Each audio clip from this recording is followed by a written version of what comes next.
So please welcome our next speaker, Homa Hasan, to the stage.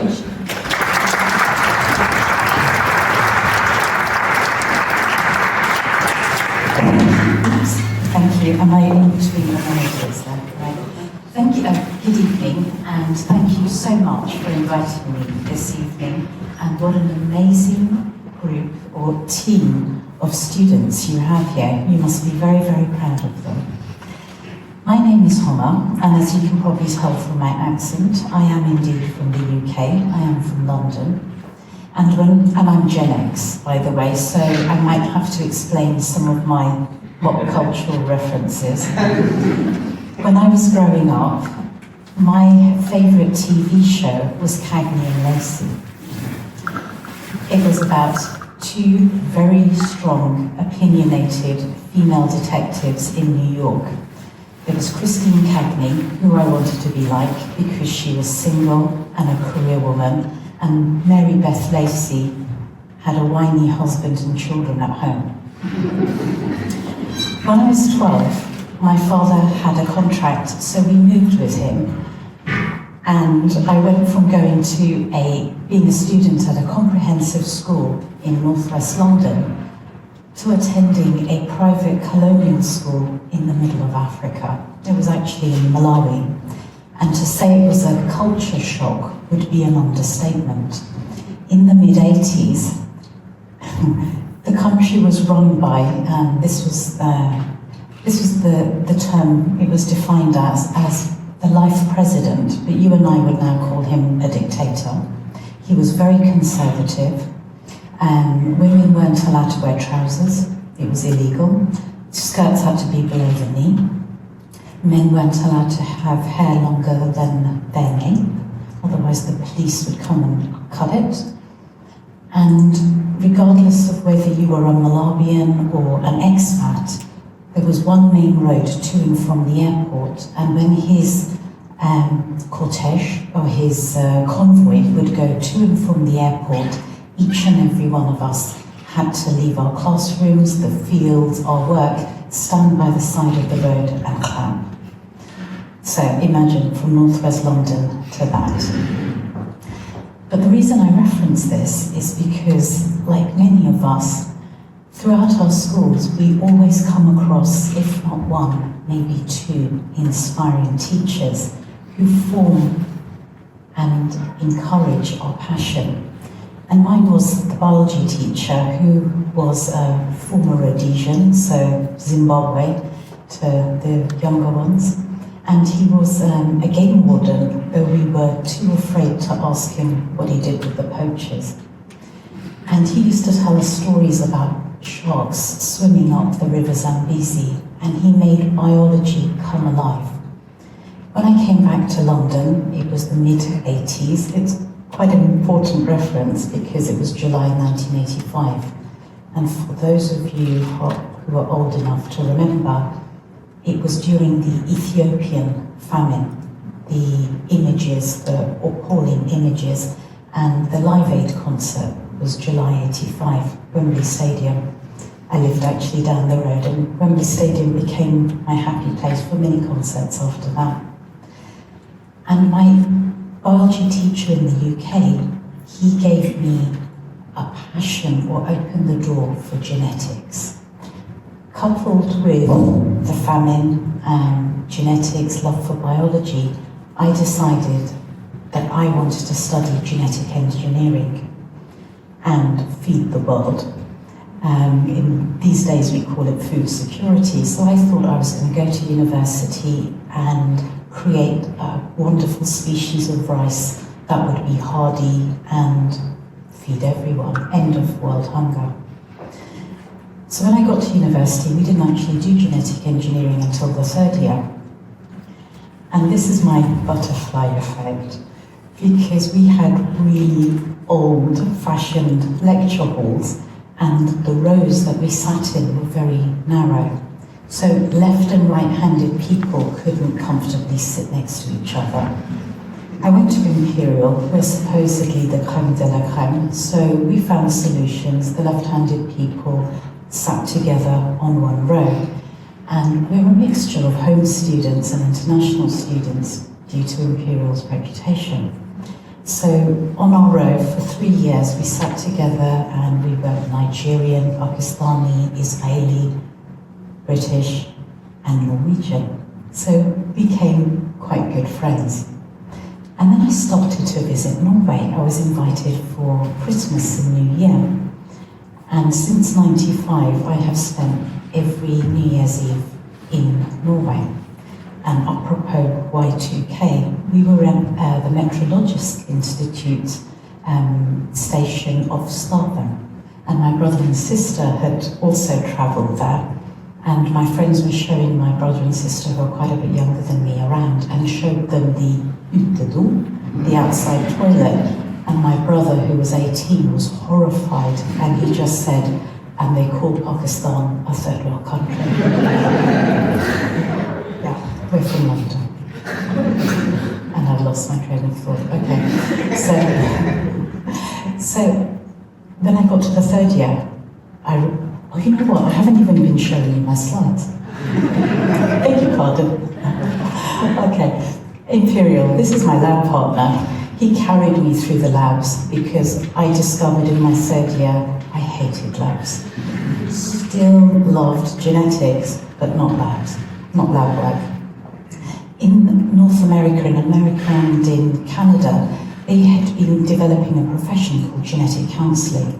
So if you remember the thread of Cagney and Lacey, genetic counselling was being a genetic detective. And when I graduated, they had set up the first course in Europe, so we were the first 4 students in Europe who were able to go and study genetic counselling in Manchester.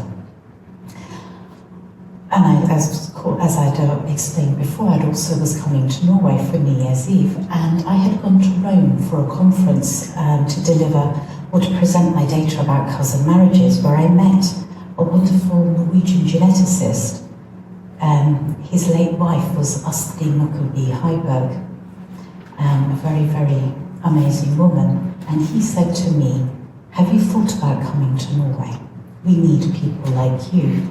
Because at that time I was thinking about the ethical dilemmas of what I was doing. This was back in the day when Dolly the sheep was emerging. People were very worried about designer babies and what we were capable of. I came for New Year's Eve, met a wonderful medical ethics professor who offered me a guest research position. And I drove. I had just got my driver's license, just bought a non-electric car, it was '97. Hadn't had a lot of driving experience because I'm a Londoner, we take the tube.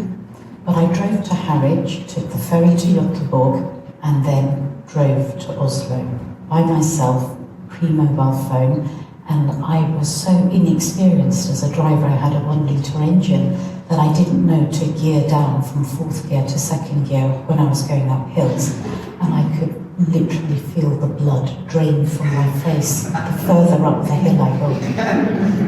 I got to Oslo at 2 o'clock in the morning, and I was so freaked out by then that I double parked the car, threw my keys at my friend and said, "Sort it out, mate." One of the amazing things that happened to me, where I went to a lot of genetics courses, is we have to stand up and introduce ourselves, who we are and what we do. And at that time I must have been in a strange mood, and I must preface, this is before 9/11. I stood up and said, "My name's Homa, I'm a psychological terrorist." Can't say that now. There was an actor in that course. Don't ask me why there was an actor in that course. And he said, "I'm developing an idea and I would like you to be part of it." He was developing a live concert, live techno band, and he wanted me, the genetic counsellor, to write and perform genetic counselling lectures and medical ethic lectures, and we toured the Nordics. I would never have been able to do that had I remained in the UK. Obligatory, met a Norwegian, married the Norwegian. Actually, we got married in London, And you can see my nerd credentials. For my wedding photos, I asked everybody to look in the sky to look for UFOs.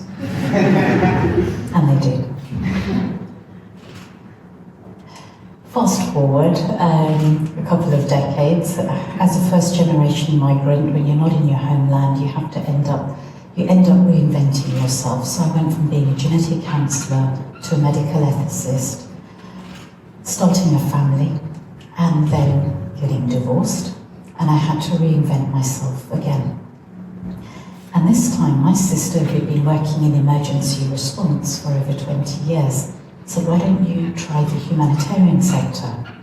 You're logical, you're analytical, you've got ethics background, and what you really need is common sense and social activism, a heart for change.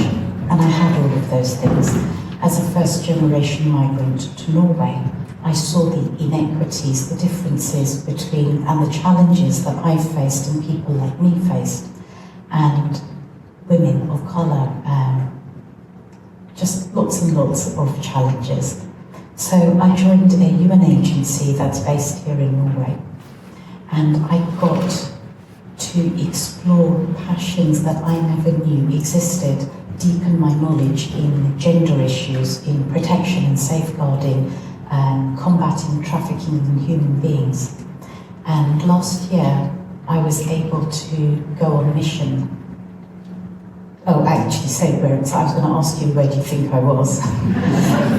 I went to Afghanistan. That's me wearing my PPE, personal protection equipment, which has not been designed for women. Neither have car seats, by the way, in case you're wondering. So for women, they have gaps in the soft areas. So I was really hoping not to get shot. Kabul was one of the best experiences of my life. It was like coming home. My mother is of Pashtun origin, but they haven't lived in Afghanistan for 500 years. And my feet never touched the ground.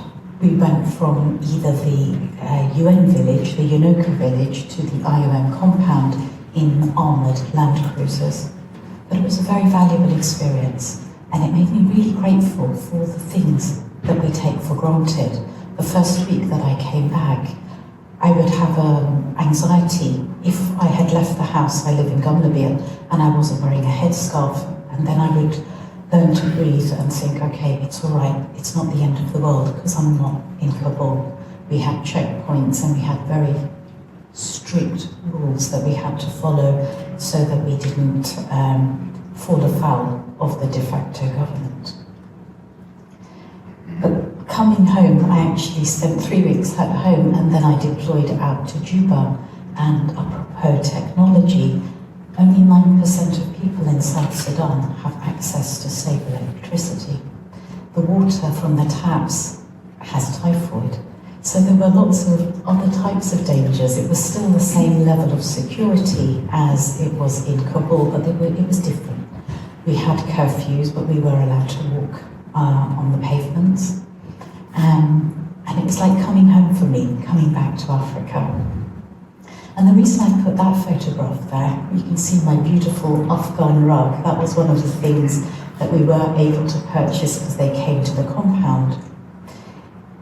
With my danger money, in fact, because when you go on missions to countries like that, the UN actually pay you for staying alive every day. Extra, that is.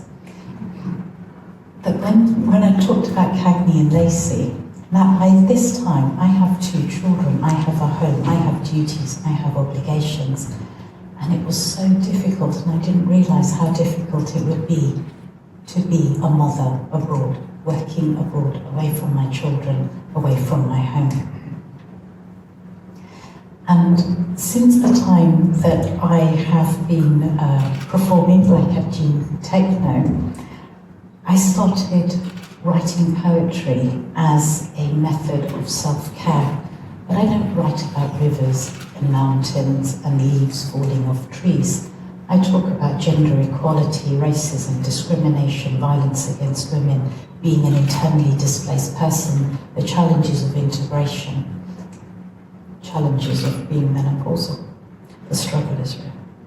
So I would like to sum my talk up because all these different threads that have woven together to form the fabric of my life, central to all of that is the fact that I am left-handed. And had I not been left-handed, I don't think I would have been in Norway today.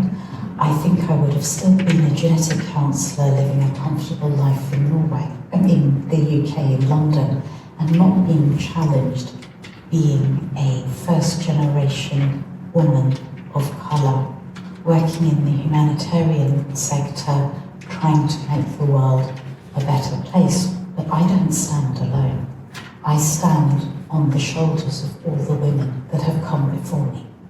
I stand on the shoulders of Ada Lovelace, the first computer programmer. I stand on the shoulders of Emily Pankhurst and the suffragettes who gave women the vote, who fought for us to be able to vote.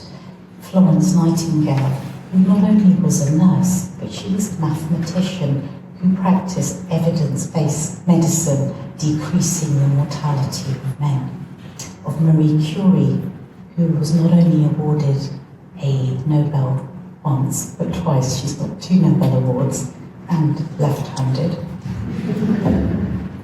And I hope that all of you are able to stand on our shoulders, because the vista that you see, there are so many spaces for you to occupy still in the seats of power, in making decisions, being part of peace negotiations, to lead companies, to be on the boards of directors.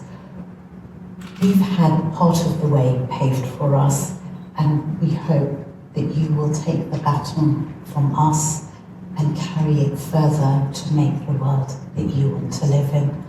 And I would just like to end, have I got a minute?